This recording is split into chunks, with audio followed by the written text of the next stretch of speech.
Hello friends, welcome back to the Biny video guys and my YouTube channel guys. Today friend we are going to talk about guys how can we forget Bluetooth earphones to our Poco phone. Friends, you have connected guys any Bluetooth device and guys you want to forget this device. Guys, you don't want to use this device. So how can you forget? Today I will show you. So I have guys this my Bluetooth neckband earphones and guys I want to forget to my Poco phone. So friends, now let's see guys how can I forget. So before starting video man, first of all go and subscribe the channel. So as now let's see. First of all open your phone setting. After on phone setting guys scroll it. As you can see phone Bluetooth settings. So guys click on your Bluetooth setting guys.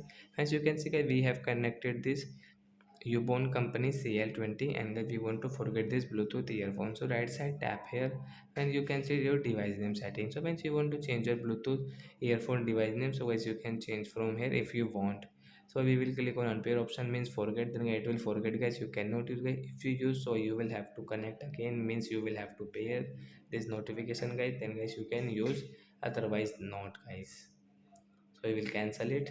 So like that guys we can forget our Bluetooth earphones. So that's it guys, thanks for watching the video, bye guys.